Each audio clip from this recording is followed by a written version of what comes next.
I knew that I was really good at what I did. There was lots of things that I was not good at. Passing, tackling, some of the core components that you need for rugby, I was not good at those things.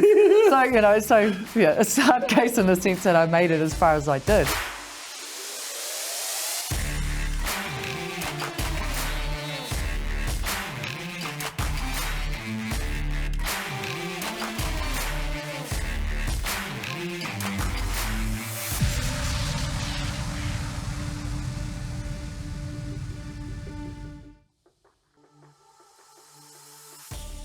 She's a 4-time world champion in Rugby Sevens, Rugby 15s and Rugby League.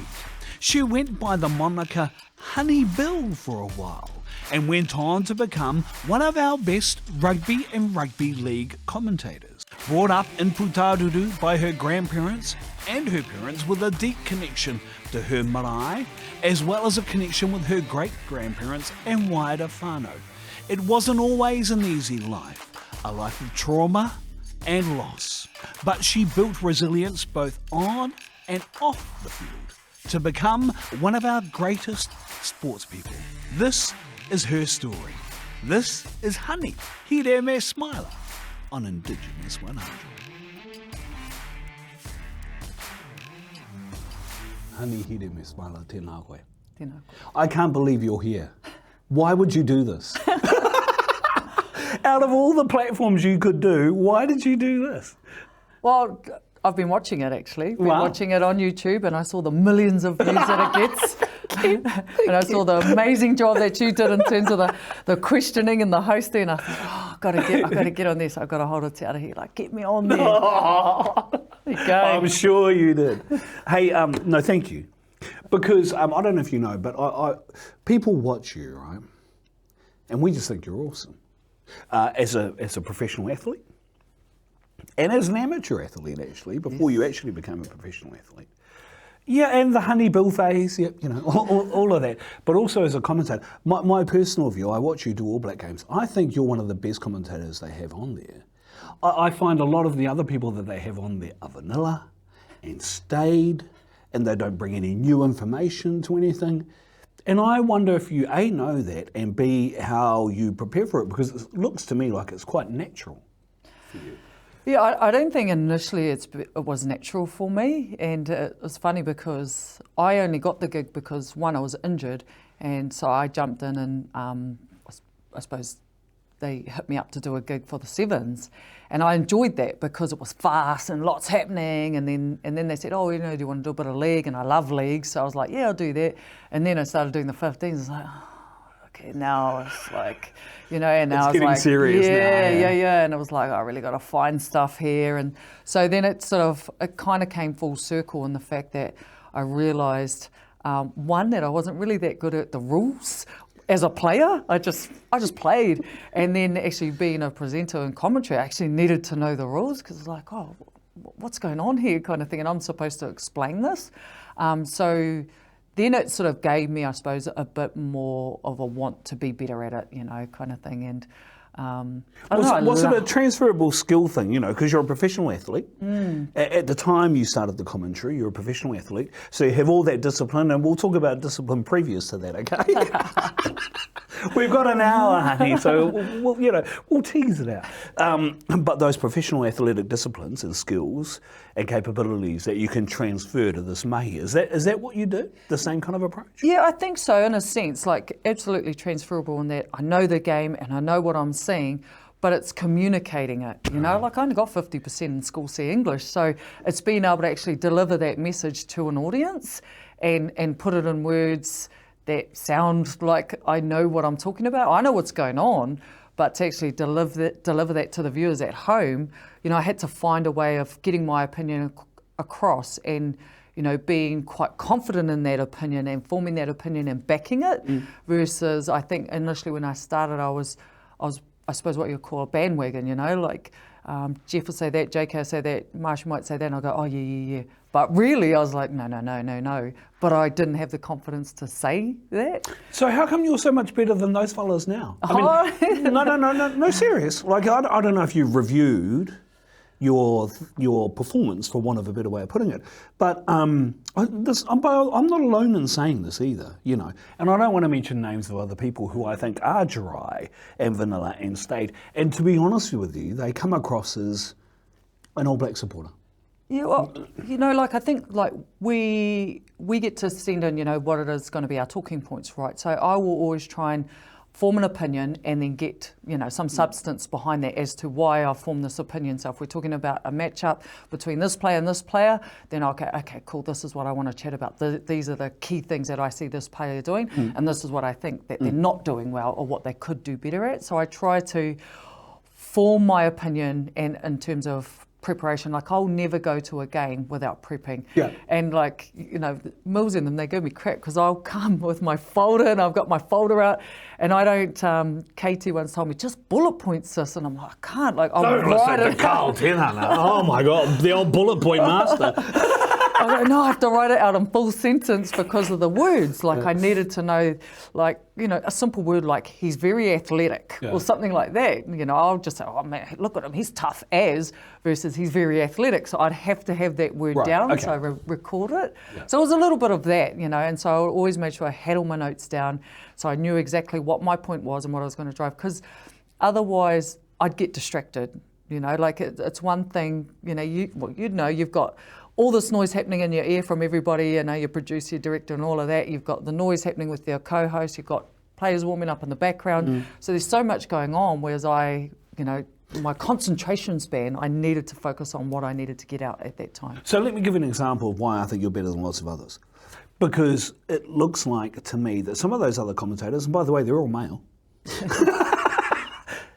they come across as parochial, as supporters of the All Blacks. For instance, when the All Blacks lost the Test match, they were looking for the deficiencies in the All Blacks game. You talked up the strengths of the team that actually won the game. Now that sounds like pretty basic stuff to get right to me.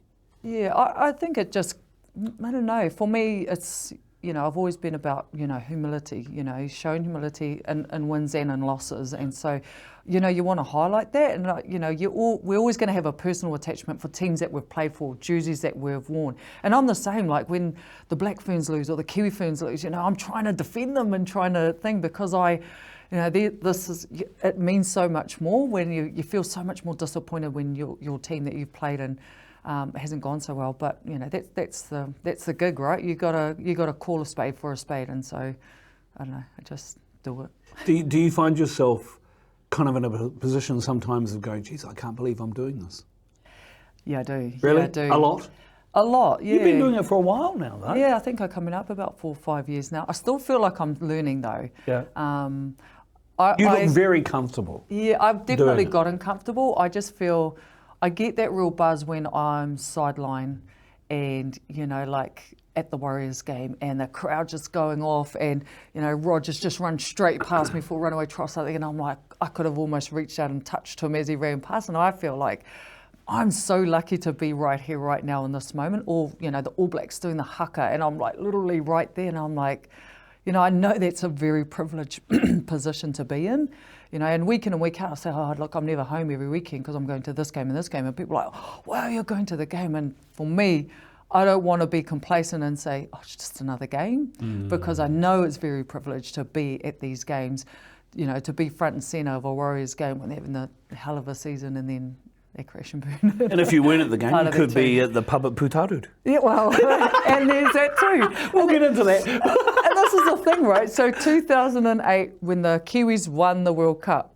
that's exactly where I was. I was at the Trough, we call it the Trough, the pub in Putaruru, watching the Kiwis win the 2008 World Cup. We came home. So we won it. You won it the week before. We won it the week before. Yeah. And I probably, didn't have as much faith that the boys were going to win it. Well, they weren't meant to win. Exactly, Everyone right. wrote them off. So I came home and I was literally standing in the middle of the pub and at Putaruru watching the Kiwis win the 2008 World Cup, like, I should have been there. So I remember that test match, but how many tries did you score in that tournament?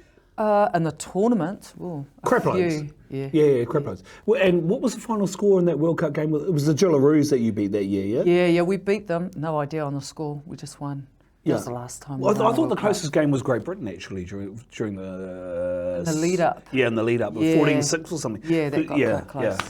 And we'll get into the stats. And I'm stuff. terrible right now. Yeah, no. So don't worry, I've read the book. By the way, here's the book. It's called Honey: My Story of Love, Loss, and Victory. And subtle plug. Honey's not your name. No. What is your name? So my real name is Aneta. Honey is my middle name, and my surname, as everybody knows it, is Hireme, and Smiler is my married name. But I grew up with the name Honey Hunter. In the book, I'll mention a little bit about it. So Hunter is my dad's name, and I grew up with my dad's name all through school until I went to sit my licence, and found my birth certificate. Never seen it before in my life. Needed it for my licence, and found that my first name was Aneta, which is my great grandmother's name. But my mum put an R in it so that people would say Aneta and not Anita. Mm-hmm. And also to see that my surname was under my mum's maiden name, Hireme. And so then I had to swap everything back to Hireme. The Hireme is from Putarudu. Aye. Where's Putarudu? Hey, it's paradise, it's paradise.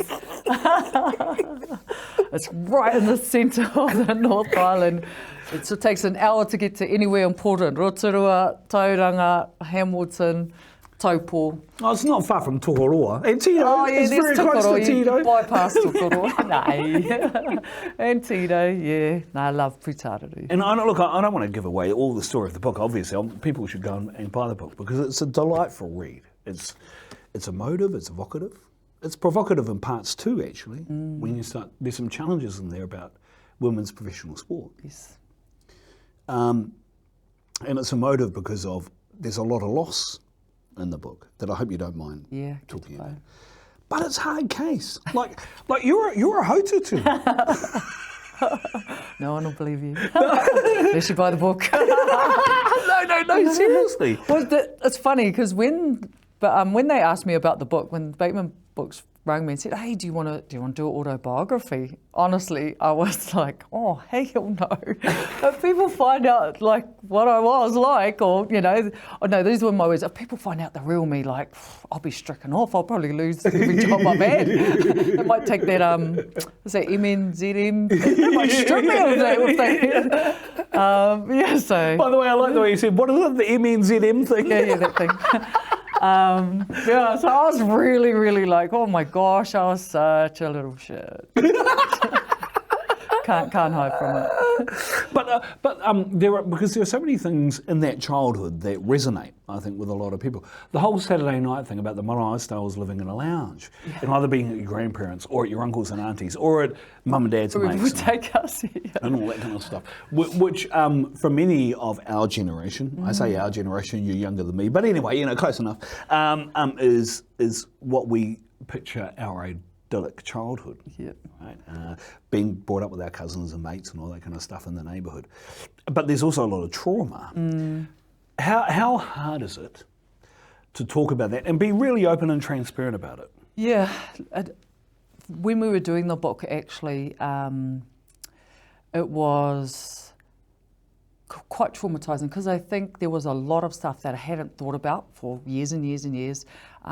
Obviously hadn't talked about for quite some time. Always knew it was there and always knew it was a part of me, but just had decided that I didn't want to really talk about that anymore. I moved on, and so then to have to bring it out, and it was fine bringing it out because actually it was really good for me, but then to have to read it on paper and see it in the paper version, it was like really confronting. Because how we did it was Suzanne was my ghostwriter, and she literally wrote it word for word as we were having those conversations, and I could see how emotional I'd got during that kōrero, and then she wrote it how I said it, and I was like, oh man, this is harsh, sort of thing. So I wanted to pull some of it back because I thought like I needed to get it out, and that was great, and that was healing for me, but there was no way that I was going to put that amount of information in it. You're pretty open. Yeah. There's a lot in here. Yeah. And I don't want to focus on too many things. I mean, obviously, there's a relationship you have with your grandparents, because your grandparents played a huge part of your life. Because of the relationship between your mum and dad, and certain things that happen with with mum and dad and all that kind of stuff, and uncles and aunties, and even great grandparents. And you talk about going to tangi and all that kind of thing. You know, the thing I think people misconstrue is that they just want to talk about your rugby or your rugby league career. Yeah. That's not true. No, we kind of want to understand what people are going through when they're scoring over 20 tries in a World Cup campaign and all that kind of stuff. Or indeed the tram trip to Moscow. Oh, yeah. But that's the stuff that people want to know, because that's who you are. And I just wonder, you know, when you say you pulled it back a bit, there's a lot in here, you know. Yeah. And you've got to be vulnerable, honey. Exactly. And I wanted people to see the layers, you know, because it's easy for people to see Honey, this sports person, and maybe now Honey, you know, the TV commentator person on TV. But I actually wanted to achieve in writing this book for people to see the layers behind me and see me, you know, and that I'm just another human being that's been through a lot of relatable experiences that a lot of Māori kids have gone through growing up, small town, you know, some dysfunction in our family, you know, and just struggling to get by. Tons of challenges and how I got over them, how I dealt with them well and how I didn't deal with them well. You know, alcohol, drugs, all of that kind of stuff that I kind of turned to, but eventually found a way out. But I wouldn't always say I was going forward, you know. I went backwards a lot to then go forward, and then backwards a lot and then went forward again. The thing that struck me was, I don't know how you did it, because at one stage you were training 5 days a week, 5 nights a week. Yeah. By the way, still at school. Oh, yeah. And then playing, is it netball Saturday morning, rugby Saturday afternoon, league on Sunday? Yeah. How did you do? There wasn't a lot else to do back home. You know, it was always fun for me. That's where I got to hang out with my mates. That's what got me out of the house. You know, there was not a lot else to do in Pataru, you know, like, I mean, summer we were at the river, you know, so that's, for me, you know, people might see it as training, but it was like mates, hang out, go do what I love to do, you know, be active. It was all of that kind of stuff. That's what drew me to it. I never really saw it as a chore. I just thought it was like, this is what I love doing, which is play league. I get to do it with all my mates. It gets me out of the house. It keeps me busy. Didn't have to go to church with Nan, you know, so it got me away from also the things that I didn't like and didn't want to do. So yeah, that consumed my time a lot. That must have been interesting, because as you say, your Nan was a church person, actually Jehovah's Witness, right? Yes, yeah. So didn't go to the marae. No. So tangis wouldn't, although I think there was one exception where she went to the marae for a tangi. Yeah, my nanny Aneta's her mother, yes. The marae, ngā... Tukorehe. Tukorehe, yeah. Down and live in, yes. But your marae, the whānau marae, Hireme marae is Arua Pika, and then I got Ngātira on my Ngātira.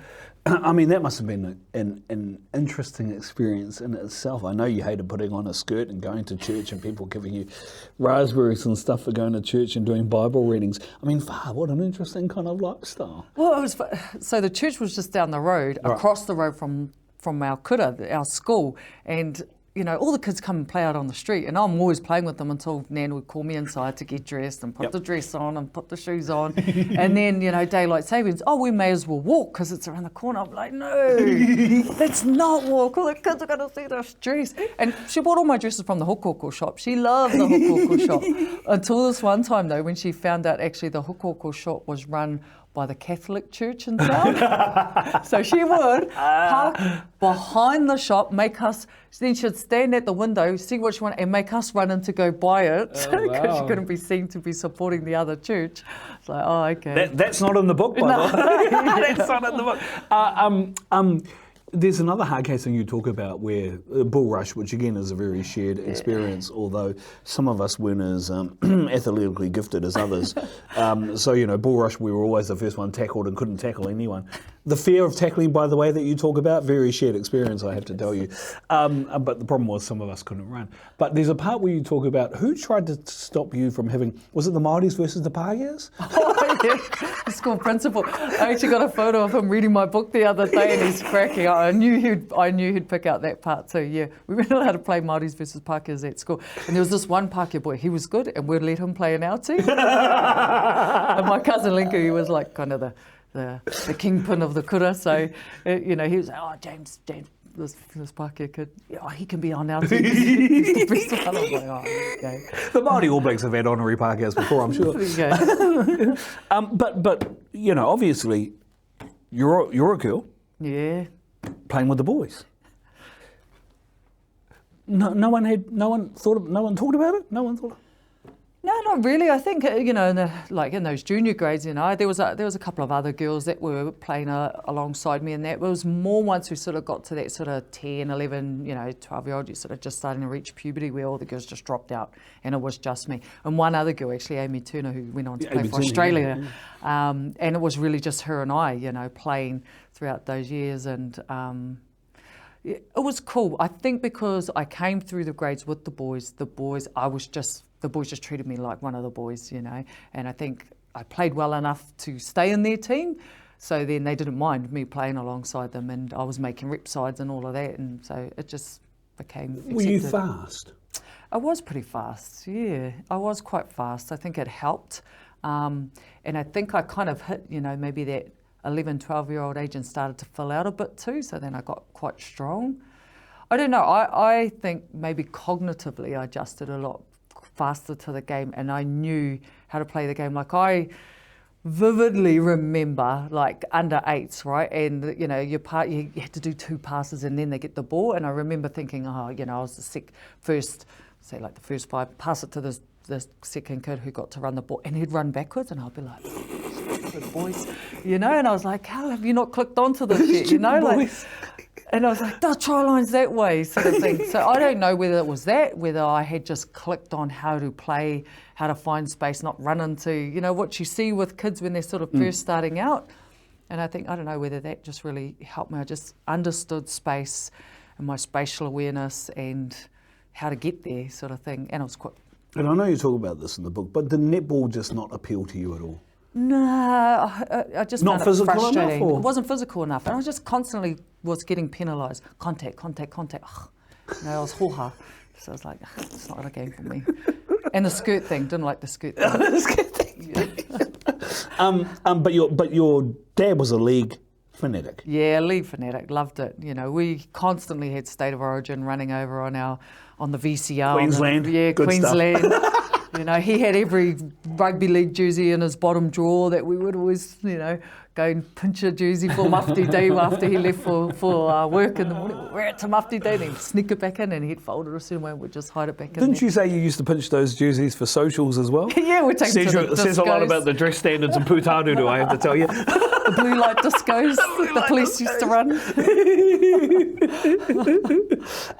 But so do you think, though, that, because he wasn't a rugby fan, obviously. No. What did you say? He used to mow the lawns during your Blacks? Yeah, no. I don't know. He just. I think it was the kicking in rugby. He hated that. You know, Oh, he was tell me all about it. Oh. He was all about up the guts. You know, the rough and tumble of league. But he played rugby. So. But when did you know you were good? I'd say 10. When I was 10. That early? Yeah. I knew I was good when I was 10. I knew I was good because I was playing, you know, sort of club and then reps, and then I got into Northern Zone. So, you know, I knew that by then I was starting to make teams, rep sides. You know, I was playing alongside my brothers, and you know, they kind of weren't making it. And I just, sorry, bros. But you know, and then I kind of knew. You know, I knew I was starting to get up there, and I just said. I just loved it.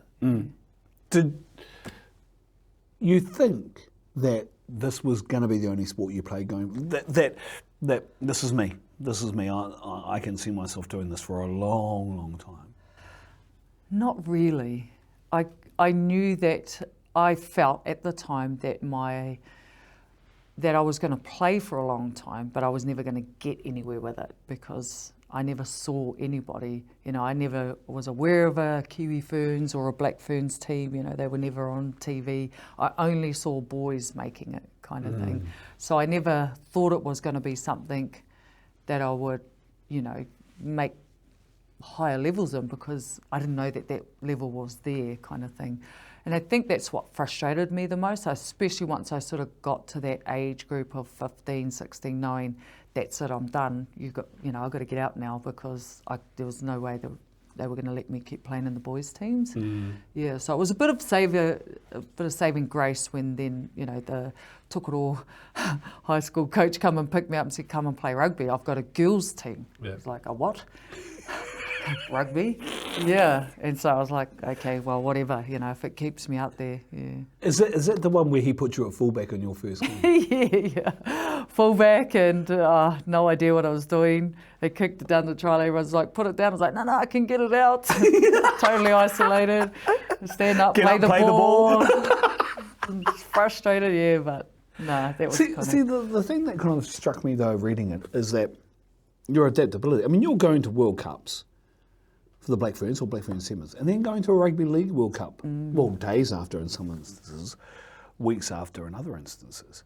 And it just, there doesn't seem to be any lack of confidence in your ability to be able to go one half of the brain bang, or I don't know what it is, but there's nothing that says, I don't doubt myself, I'm just going to do this one now. Yeah, I don't think I really ever overthought things in terms of like, you know, I suppose that the tactical and technical awareness of any of my sports really. I mean, I played the bulk of my career as a centre wing or fullback. You know, I was always in the outside back somewhere. So you have to think a lot out there. You know, my job was, and whatever sport I was playing was to get the tries, you know, and that's all I kind of focused on. I wasn't the greatest defender in any of my sports, but I knew how to do my role, you know. So I think a lot of my career was focused on that, and then as a wider sense, what is I suppose our overall team goal, and it was always just to win, and it was always just that competitive edge. I think that I was driven by, you know. I am the worst loser in the world. I'm a real bad sore loser. I want to win at all costs. I don't care if I'm playing, you know, tiddlywinks with you or whatever. It's something in me that just wants to win at everything that I do. So that I think served me well in my career, in a sporting career, but it also got me into heap of shit as well.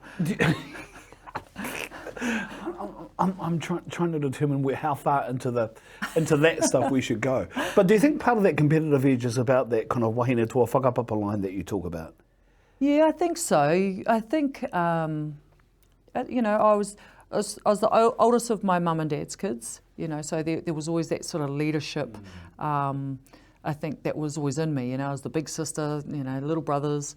But then your mum, and then your grandmother, and then your great-grandmother. Yeah. Exactly, all the eldest of the eldest. And I don't actually think I realised that till well into my adulthood of that line, right? But I don't know, I always felt like I always had a point to prove, you know, because I was playing in a sport where, you know, was frowned upon, and, you know, I still remember going along and, you know, having I'd get changed outside I wouldn't really go into the boys' changing rooms. I'd just get changed and put my boots on outside, you know, and then join the team, you know, once they came out and took for warm-up and stuff like that. So I always felt like I had a point to prove, and it drove me to want to, you know, be the best. I don't know.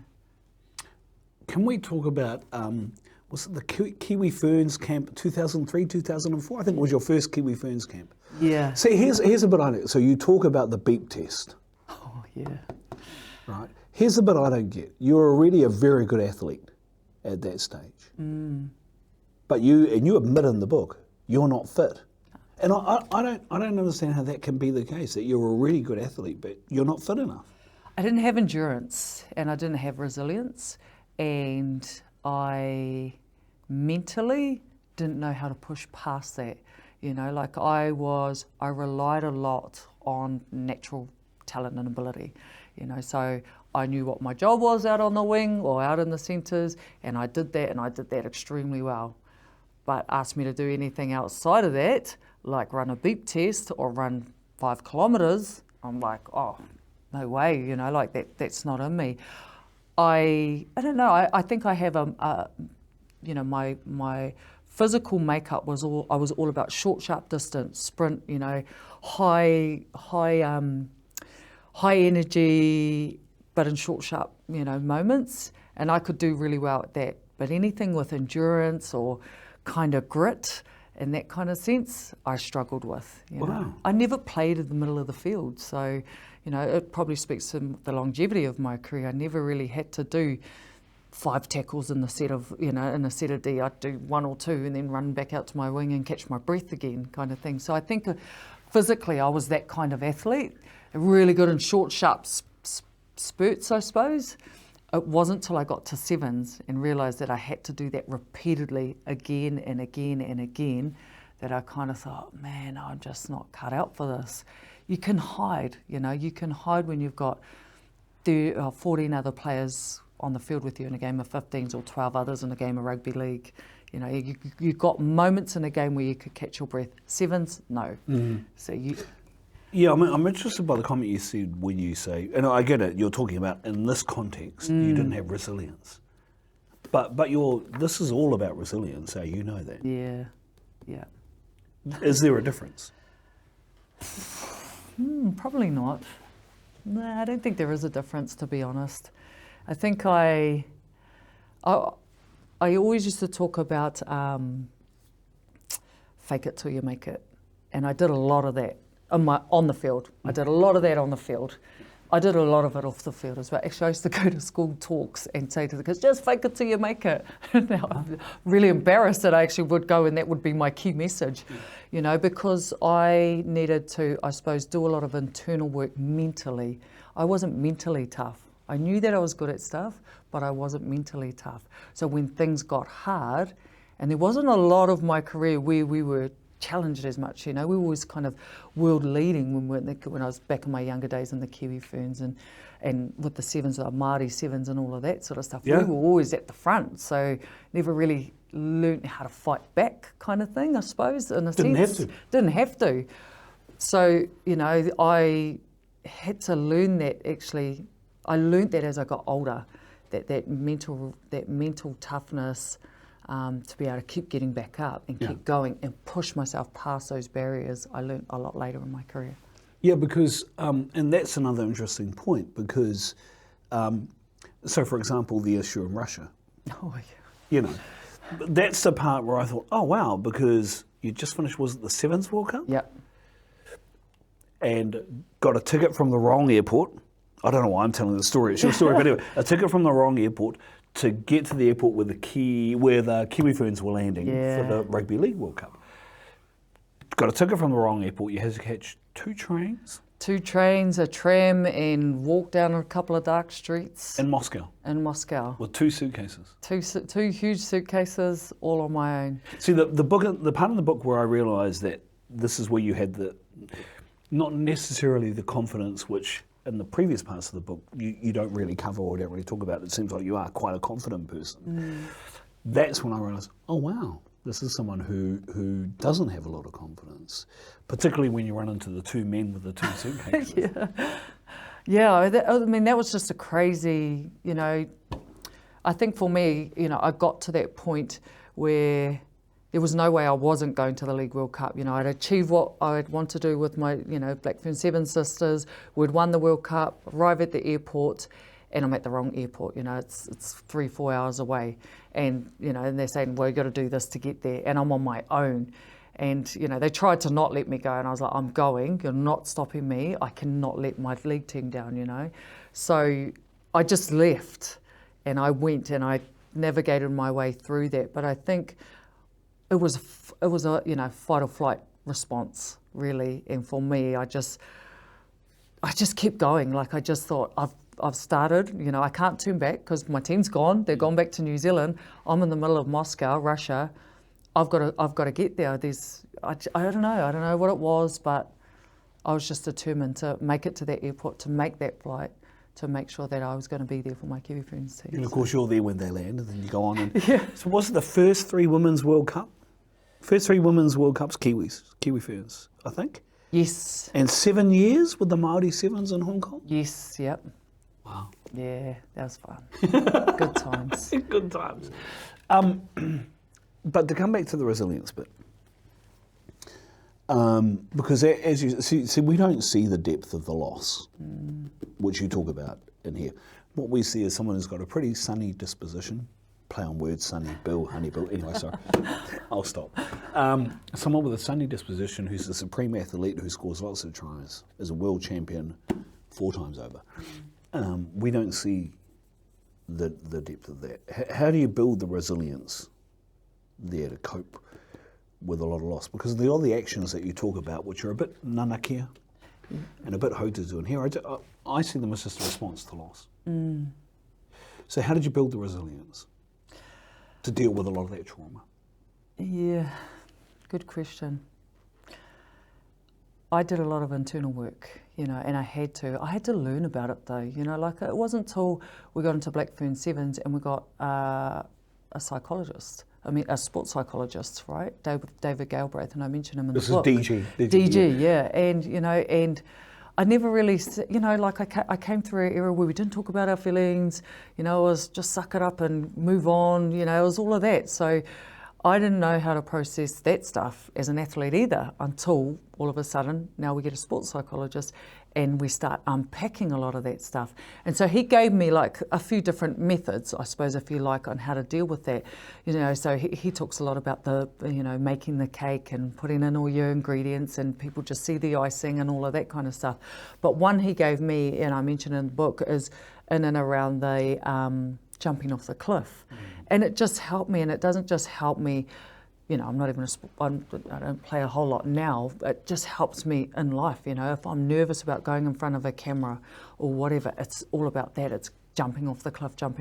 So I have to actually actively practice it, you know, mentally and bring it up, and I have to almost pull it out, like, why am I freaking out right now? What's making me feel anxious about whatever it is I'm about to do? You know, starting to MC a couple of gigs. I'm going to Parliament next week, actually. I've never been in there. And I'm emceeing a gig there, and I'm not an MC, so I'm already, you know, freaking out. And I'm like, okay, what is it? What am I worried about, kind of thing? So I have to draw that out. So I go back to that jumping off the cliff, right? And so for me, instead of jumping off the cliff, say being on a field, my jumping off the cliff was crossing the white line. Now it's jumping off the cliff, like, you know, having 2 feet real firm on the ground behind my, you know, the stand thing that we stand through as a MC, and getting through my first lines, kind of thing, and taking that first deep breath. It's just little key things that I think that trigger me to kind of just, you know, to help me be help me settle, so that I can just, you know, do what I know that I've prepared for. You know, preparation is always, I think, my what I fall back on. If I know I've done the work, I'm all good. It's just jumping over that cliff and getting past that point of, holy shit, what am I about to do? Because I think it still kind of catches me a bit. Is that the reason why, even though your teams weren't necessarily winning World Cups, you were still like player of the tournament? And I know individual accolades you won't be worried about. You'll be going, no, because you talk about humility, and you'll be going, no, it's about the team. And I would give that up in a heartbeat to get a World Cup back for both Kiwi Ferns campaigns. Yeah. But you were still player of the time. I mean, you're scoring how many tries, 3 a game or whatever it is. Do you reckon that's why you were so successful individually, even though collectively the team wouldn't achieve the aspiration that it had? Because you had gone through this process of jumping off the cliff. Yeah, it definitely played a part in it. I think I was able to manage my emotions a lot better. You know, I learnt how to recognise when I'm under pressure. You know, and that's a key to any sports, any athlete, right? It's the moments that you're under pressure. What is your decision making like? How do you get clarity of thought and take that moment to make the right decision in that time, kind of thing? And so whether that's for me, whether that's, am I going to take this tackle, am I going to try and outrun this player or whatever, or is it in the moment of pressure when I'm the captain and I've got to give this speech and we're about to lose the World Cup? That's a pressure moment for me. So it's about acknowledging, okay, look, this is the moment, this is that pressure moment, and now what am I going to do? And it's just taking that pause to be like, take the breath, what's my reaction to this? Like, I always want to try and respond, not react, because I've reacted a lot in my life and it hasn't been the right decision. Yeah. So now I try and be a lot more conscious and respond better versus just react and, you know, my mouth goes, or whatever. I take on board the point about, you know, when you were captain and you lost the World Cup, and I think a media person said, how does it feel to be the first captain of the Kiwi Ferns to lose a World Cup? Tūriro Whewell was talking about this, and he said he felt the same way when he was the leader of the Māori Party and they lost and were tipped out of Parliament because he didn't retain a seat. I said, that's not about you, eh? There is a collective responsibility facet and component that's really important here. Having not been a great leader, therefore, I can't understand the thought process that goes on. But do you actually feel like you've let the side down, that it's your responsibility and therefore your fault? Yeah, I think you do. I think, if you are willing to take on the honour of leading people, then that comes with it. If you I accepted the captaincy, and so I took that responsibility on. So I suppose you do carry a bit more weight on your shoulders with it, and it is hard to process. Yeah, you are part of a team, and you may have played the best game of your life, but you still lost as a team, and so then you take that with you. For me specifically, that 2013 World Cup. I had just come off winning a Sevens World Cup, so my expectations, walking into the Rugby League World Cup were even higher, and then to, come away with that loss. See, this is the difference between you and me. If I'd won one and not the other, I would have gone, I'm still a world champion. Still got 2 kits. Yeah. Oh, by the way, I got the captain's ring, But, I think that says a lot about you. I don't know if many people think like... many people don't think like that, eh? I don't know. Most people don't get to play in 2 World Cups in 1 year, to be honest. Well, it takes me back to that's why, I know that I'm a real sore loser, I carried that loss with me. Like, I got on the plane the next day. Lots of people stayed on, went on holidays. I jumped on the plane the next day and I just sulked all the 30 hours all the way home. I was so disappointed. I had my whānau show up at the airport to pick me up. They're happy. I'd been away for like almost 2 months with 2 World Cups back to back. And here's me sulking through the airport, and they're all wrapped to see me. My son comes running up, and I'm like, hey, and I was carrying it, and I carried it for ages. So. Is it still hard to think about Rio? Yeah, nah. No? Nah. Felt like it in the book. Yeah, it was hard. Nah, Ruby Red took care of that. No. Oh, Portner. I think it will always be... You were looking forward to this. Yeah, 100%. I think it'll be always... It's really funny, like people go, oh, did you go to Olympics? It's like, no. So I think it's that, it's that reminder of it's the one maybe that got away from me. I didn't quite get to the Olympics, So I think maybe it still hurts a little bit in that sense. But I know wholeheartedly when I watched the girls play, it hurt me to see that they got silver. I was proud. I mean, you're still coming home with a medal. The expectation was that they come and got gold. But I remember genuinely feeling when I watched the girls, I felt the hurt that they felt when they came second, when they lost to Australia. I felt that, and I was like, it is what it is. And I'm always a true believer. If it's meant to be, it's meant to be. And I wasn't meant to be there. So. Look, the other thing I have to tell you is that I'm not a very good passer of the ball either. And I never got into a national team. I mean, how do you get into the Black Ferns and not know? And you talk about Alan Bunting, who's a great coach, and but how do you get into the Black Ferns and not know how to pass? It's like the old underhand. Yeah. I didn't need a pass. I finished it off. I knew how to get tries. I'd finish it. I'd finish what they started. So, yeah, no, I was terrible. I was terrible at passing. And by the way, that's not why you didn't go to Rio, because there was an injury issue. Yeah. So that's not why. So I'm not saying that, but yeah. I just think that's how good you are. Like, you realise that's how good you must have been. Yeah, I knew that I was really good at what I did. There was lots of things that I was not good at. Passing, tackling, some of the core components that you need for rugby. I was not good at those things. So it's a hard case in the sense that I made it as far as I did. Yeah. Without those, I suppose, real core, skill assets. There's some irony in that you're a commentator with Justin Marshall. But you can tell him that if you want. Oh, he watches the show all the time. No, but I'm being serious when I say that you've got to be really good to still get in a team, and those skill, as you say, core components, core facets of the game are work-ons, you know? And this is what freaks me out now, is that now, you know, when I say in commentary, and I can genuinely say, man, this player's a complete player, you know, they're the full package. I was never the full package, you know, I was still giving girls head highs and blaming my height for it well into my last year of, you know, wearing a black jersey kind of thing. But now I can see that, and I'm like, that is a complete player. And that's really the type of athlete that's coming through now. Like, you know, I'm always grateful that I came through, I suppose, almost two really different eras of women's rugby and women's rugby league, right? We sort of kicked off and we were good. We were good for that era, I get that. And then I kind of came, you know, I stayed in as long as, you know, for this era that's starting to come through now. And, you know, people always say to me, like when I'm calling games or when I'm, you know, watching the NRLW, for instance, oh, do you wish you were still playing? I'm like, oh, hell no. Look at these women now. Like, they are unreal. They're freakish. Although the argument someone could make is we've got too many generalists. True. And not enough specialists. X factor. Yeah, that's right.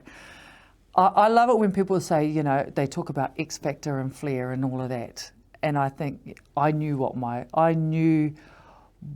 armour was, you know, I knew what I was good at and I honed into that. I think once I got to my 30s, got this professional contract, it gave me the ability to then start to work on some of the stuff that I wasn't good at. But it took me that long, you know. This is 33 and I think that, you know, that I was peaking at the age of 33, and that's really weird because most people are retiring at the age of 33. I was getting faster at the age of 33, you know, and started to creep up. But then I noticed the drop off, you know, I knew physically I wasn't able to keep up, and I always wanted to make sure that I called time on myself. I'd watch some of the women that I grew up with that were massive role models to me, and they stayed in the game, you know, and then, you know, maybe there's that little side chat that's like, just quit already, you know. I always used to say to myself, I don't want to be a has-been. You know, I never want to be a has-been, and I never wanted to make a team on name. You know, I was really thinking about that. So I knew I had my own set of standards then when I wasn't quite reaching those. And I remember actually my last test match, and I'd made the decision that I was going to retire. I didn't tell anyone because we had 9 debutants come in that year, and I was like, this is their year, this is their big moment. Don't talk about retirement, you know. So I didn't tell anyone till the end of the game. But I even remember going out for that game, and I've always talked about, you know, that fire burning, you know, and I felt it, but not.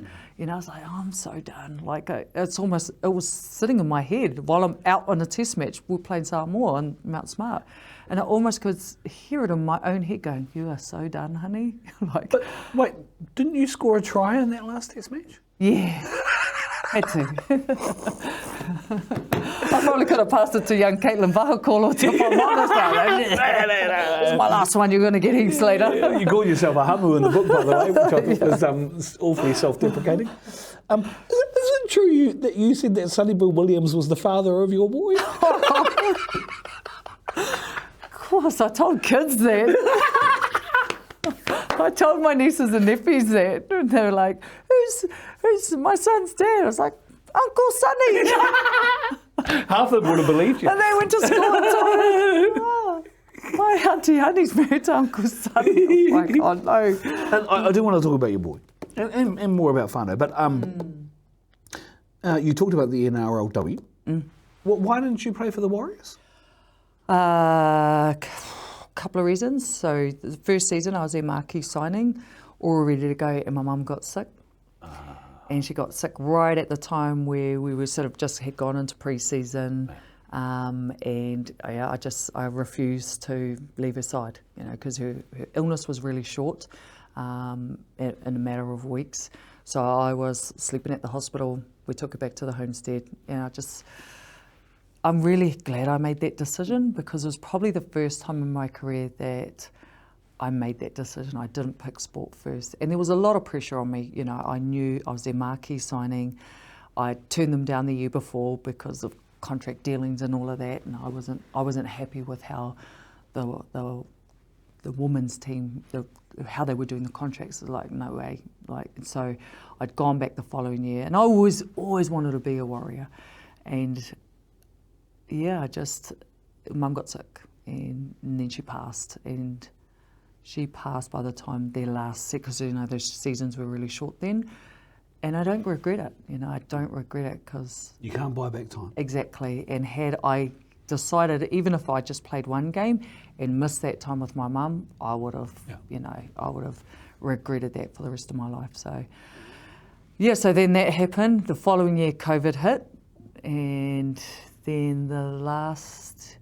so that we only had they had those 3 seasons. The first season I played Dragons, second year didn't And play. the Dragons were keen as. Yeah, the Dragons were awesome. I'm really glad actually that I went over and experienced that though, because I hadn't really taken the time to give any credibility to how good the Australian rugby league system actually is, and the resources that go, going into an NRL club of that calibre and the way they did rugby league over there was just completely eye-opening. I remember going into my first Dragons training session and, I was one of the older players in the team, and all these 19, 20-year-old girls come walking in, their new signings, they're on more so the training contracts, and then they just start doing pull-ups and pushing 100 kg bench press, and I'm like, what the hell are these girls on here? Because that's what they grew up in. Yeah. We didn't get that. I started doing weights when I was 30. Yeah, and it was unreal to see the way they trained and the culture around that, we didn't get that back here. But you were a marquee signing though, for the Dragons. Yeah. And you had to play with some Jillaroos. Yes. Who, let's be honest, you hated. You hated them. I did. Yeah, I did. I never smiled at them. I never took the time. There was a couple of Māori girls that, would play against us who, would take back from Tūranga Waiwai in Ngāruawāhia here. She played for them and I knew her. Those were probably the only ones I really acknowledged, but again, it was just that competitiveness in me. I saw them as the enemy, show no fear, show no friendship, nothing, and I didn't know how to turn that off when I got off the field. So, I'd shake hands and be humble and all of that, but, any kind of function, say after match function, didn't want to know you, didn't, I was an angry bird. But I loved getting to know them when I finally got to actually play alongside them. I was like, man, these chicks are cool. Is that a begrudging respect? Absolutely, yeah, massive respect. Yeah. Do you mind if we talk about your boy? Yeah. Karashan? Karashan. Yeah. Karashan, now Mana, because there is the reason I'm getting confused on the name, because your dad gave the original name. Yes. Karashan Mana. Yeah, and I added his great-great-grandfather's name, so I changed it from Mana to Manodi. Manodi, that's right. There's a reason why he's called Karashan. Do you mind if we talk about the Shan bit of that? Yeah, perfect. Yeah, so Kara is his koro's name, and Dad asked to name him because he's the first grandson. He had lots of granddaughters. Yeah, lots of granddaughters prior. So I give him his first grandson. He says, I'll name him. He says his name's Kara Mana, and he asked for the hunter name, being the grandson. I said, yeah, okay, te pai. Took him home and I was like, actually, so I added the Shan, and Shan's after my cousin, my sister, my best mate, and she had died exactly around 9 months before I'd had my son. And so I named him, so I added to his name Karashan, and then Manodi comes from my great-great-great-grandfather from my Ngāti Hoa side, and he kept the hunter. And I wanted him to carry his Auntie Shana's name because, yeah, she just meant the world to me. Those childhood friendships that you grow up with, and her and I, were like that. We were cousins, actually, by blood. But, yeah, just unreal. Throughout the whole book, and there's lots of losses, I said in the book, great-grandparents. You talk about your granddad and your grandmother, your mum. But reading the book about her, Shana, that's the one where I went, this is... It felt like it took a long time for you to recover from that. There was a turning point for me, and I talk about, she dies at 21. I've just turned 22. We'd spent our whole lives together. And 6 months after her 21st, she's down at university. tragic accident, drowning, and just the way I dealt with it was not good. And it was I suppose I was thrusted into just this overwhelming grief, and I didn't know what to do. I'm this young 22-year-old girl, and I end up pregnant straight away. And I just didn't really know what to do myself, and I was trying to get back into my sport, and I went off to Hong Kong, but I'm pregnant, and I think I was trying to use sport as a way of getting through my grief, but I couldn't because I was pregnant, and that was going to be only a short time that I could keep playing. I always believed that she gave me my son to help me move on, to keep going, because it completely changed me. When I had him and being a mum, actually just being pregnant was nice. It was the first time I could just let my body relax. We'll say for the 2 weeks overhang. For the last couple of months, obviously I played till I was 24 weeks, I was pretty good at hiding stuff. But weren't you going to play World Cup immediately after or something? Don't you say it completely altered your plans? Yes. And so just to be able to take that time, and my son just gave me a new leaf on life, it was somebody else that I had to put first, and not that I had to, I wanted to, and it just gave me, I don't know, it's that connection that you have with your tamariki, your baby, and he just became my world. He became my world, but I was still going to keep doing my sport, 10 days old, dragging him off to my next game kind of thing. But yeah, I don't know, it made me grow up really, really quickly, and it helped me get through some of those huge challenges that I'd been through at that age. How old is he now? He's 20. Does he know who his mother is? Does he know? Yeah, he does. Really? Yeah, he's still my baby boy. He's good. He's just moved out, just around the corner though, not too far. It's still got me on auto dial. Yeah. It sounds awfully reminiscent, and I can't think why. He's a Aotearoa as well. Really? Yeah, but he's got a good heart, my son. Yeah, he makes me really, really proud. He's. When I say does he know, does he really know? I think so. I think he's gone through that kind of teenage phase where there was a little bit of, I suppose, he was getting a bit hoha with me, because I was away so much, and then, I'd joke about, you're off to Nan's again, Nan raised you, Nan did this. And then I think it was when Mum died, it was actually funny, well, not funny, but my brothers said to me, sis, you have to be Mum now, because I think, his dad was never in the picture, so my mum was always the mum, and I would be the discipliner. I was like the dad, I suppose. And my brothers actually said to me, they always said I was really hard on him, and I felt like I always had to be because I was playing both roles. But my brother said to me, just be Mum, your boy's got a soft heart, ease off on him, because I was always, fairly like regimented, do this son, do this son, do this son. And as he got a bit older, I think there was a little bit of, I felt he was pulling away from me, Mum, I want to go live in Tokoroa with my koro, and I was like, mate, come on, get over here kind of thing, I wanted to keep him closer, and I felt he was pulling away. Was the regiment a bit, because you were doing work in lots of different spaces with rangatai? Yeah. So was that also reflective of the kind of employment you were doing at the time as well? Yeah, I think so, I think maybe there was a piece of him that always felt like I was always doing other stuff, and maybe he felt that he was never the priority kind of thing. And I know he would get really whakamā, because every time he went to a different school, they'd be like, oh, your mum's going to come in and talk to the kids, and and he'd be like, no. Yeah, and he'd be like, Mum, don't talk about me if you get on the stage. And in 7th form year, I did a Tokoroa High School prize giving, and I had to tell the story, and then I remember looking over at him, and he's just like, you had to tell it. The whole boarders used to buy stuff from Kmart and say they were from Houston or from Dubai. I bought this from you for Dubai, son, and then it's actually from Kmart. So. And then someone else said, oh, I've got that too. Oh, yeah, they must have been in Dubai too. Exactly. So and then there he is, year 30 in his last year, and I'm the guest speaker at a school, and he's like, don't tell the story. I tell the story. Like, you had to, Mum. Come on. Well, you said the father wasn't in the picture, but Sonny Bill was busy.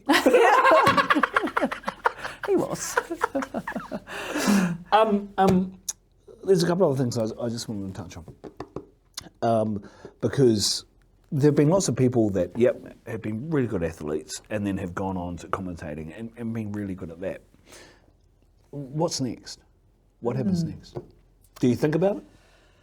I think about it a lot. Yeah, I think about it a lot. Because I know you're in the school kapahaka. Te Matatinis in February. there's 3 or 4, there's 5 Waikato groups.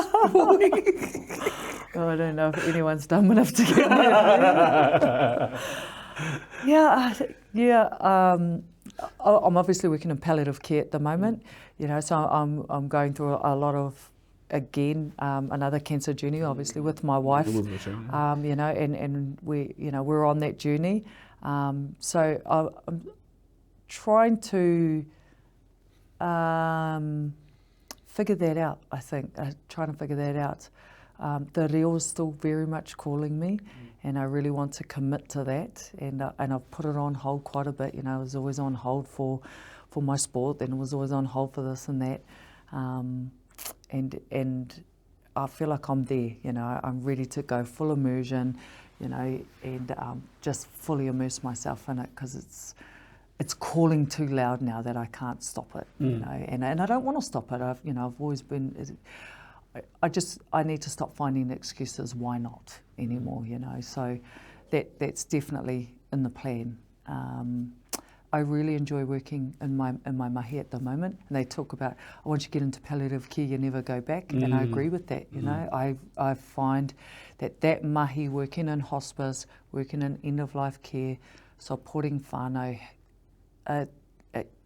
it captures you. It's hard, definitely hard days, but normalising that kōrero in and around death and dying, and supporting people so that they can live well, but also so that they can die well, I think is really important to me, because I've been there now a year and a half. I've experienced it a lot personally, and I've seen a lot of our Māori whānau not die well, Unfortunately, a lot of people that have come through our doors, their time frame is so short because they present so late. So all those inequities, I feel like me being there is a very privilege. You get to be there at such a vulnerable time of these people's lives, and it keeps me grounded. It also keeps me very aware of what's to come. So I don't know if it's morbid, and people are quite shocked. So this is a reaction. I work at hospice. Oh. And I'm like, I know what you mean. Yeah, it doesn't have to be like that, actually, because the care that hospice provides for people at that time of their life is amazing, and more Māori whānau need to engage with hospice service, because it's not all about it's very different to the hospital. It's very holistic, and it's all about that wairua side of space. And what is, I get to sit and have conversations with whānau like, what do you think's going to happen? What do you think about death and dying? What's your whakaara? What are your beliefs around that?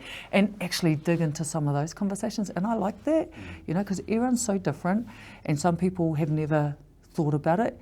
And even, people that are on their last days of life, they still don't want to think about it. And that's kei te pai too. There's always, whether we like it or not, people are always going to have a fear of that.